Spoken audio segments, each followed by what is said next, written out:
Grammy Award-winning reggae artist Aston Barrett Jr, leader of legendary band the Wailers, is travelling the world celebrating the 40th anniversary of Legend, the greatest selling reggae album of all time.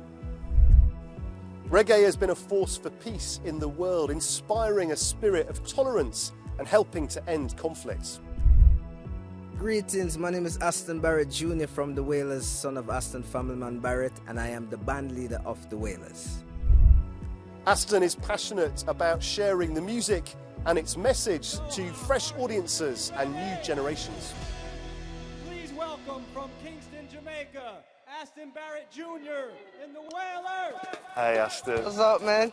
How you doing? Great to see you. Yes, yeah, man.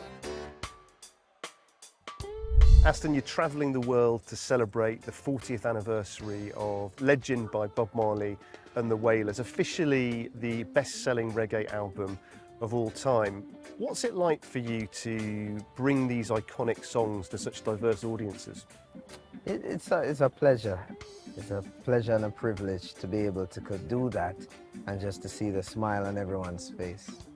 You know, bringing everyone together, one love, one heart, let's get together and feel all right.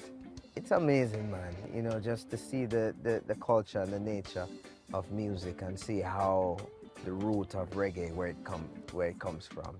Your father famously was bassist and band leader with Bob Marley and the Wailers. Your uncle was the drummer. What was it like for you growing up, surrounded by this music and these legendary musicians? But I would say growing up with my father, I learned a lot, you know.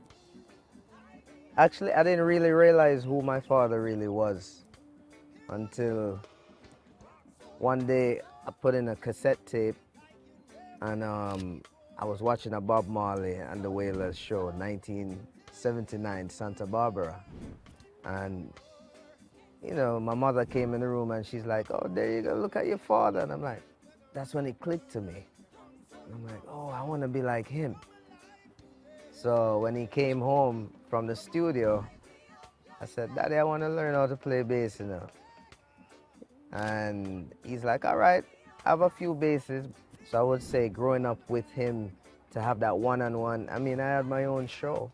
I could be like, Daddy, I want you to play this song for me. And he'll just, okay, what song you want today? Like, you know, to grow up with that, it's a blessing, and that's a memory that is just like, wow. You know, it's a once in a lifetime you'll get something like that. Do you feel a sense of responsibility then to protect your father's legacy and carry it forward? My respect for him and the music and the legacy is number one. I feel it's very important to protect it, and that's why we're continuing to keep the legacy moving with the Wailers. And when my father retired in 2016, he said I wanted to run the band. So I had to make sure I had the education to make sure I can run the band the proper way. We just did the Bob Marley movie. I played my father in it. It was definitely something different.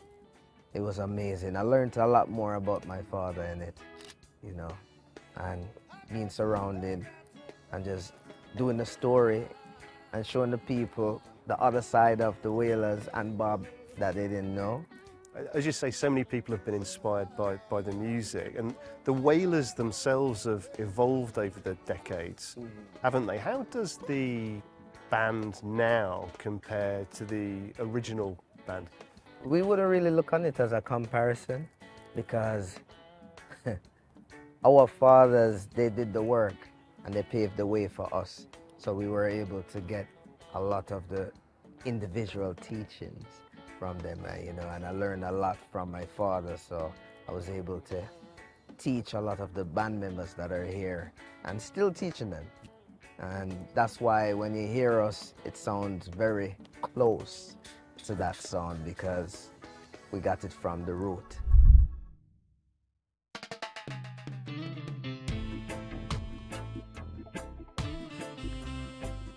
You once said, I think, that you don't believe in songwriting just for the sake of it.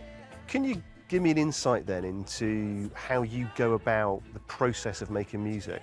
Well, you know, like when you say songwriting, I believe that we should paint a picture before we make music. So like, if I'm making music for myself, I usually just make music just by my mood. I make music when I'm happy, sad, anything that could help to bring me up. But like when we're doing music and then really want to, you know, give the people what they need to get, like from Bob Marley and the Wailers. Aston, reggae music's had such a powerful impact on the world, hasn't it? But do you also think it can be therapeutic for people, for the artists themselves, but also for the audience? It don't matter what we're going through, once we go on stage and play that music, we forget about all trouble. And it shows you how powerful the music is. So I have a great team, my manager, Rich Alice, who was there for my dad's time. And my band, even, you know, those guys used to work with my dad when I was younger. Christian, he used to work with my dad. Matt used to work with my dad. They were young working for my dad, and then since I took over, I still have them. You know, so it's a whole family. We travel everywhere in the world, and the love that we get, and people come to us, and you see the children, you see everyone from every race, every place. It's amazing. So, you know, it's peace, love, and unity, and that's what we want around the world, and that's therapeutic because that's what we need. People that don't feel love, they will get the love from us. I know, Ashton, there's going to be thousands of people here, plenty of families enjoying this amazing concert in Qatar in just a few hours' time. You've obviously got that to prepare for. But what about the future afterwards? What's next on the horizon for you? Oh, so the Wailers album. I have a new album coming out, also produced by Emilio Estefan. Should be out about June. You know, it's called Evolutions. So it's showing you the evolution of everything from my father's time coming up to me. And we planned all of this when my father was still alive. I realized that it's time for me to really take over the real section of myself. I have to do my father's legacy, and I wanted to do it so he could see it, but you know, he's still seeing it spiritually. You know, every day, feel it, you know, feeling, but I'm staying strong, and then the people and the audience, the fans, everyone keeps me up, you know, yeah, and you know, it feels great. Everyone playing their part in keeping the legacy going forward. Ashton, thanks so much for being on the dialogue with us. Yeah, man, definitely.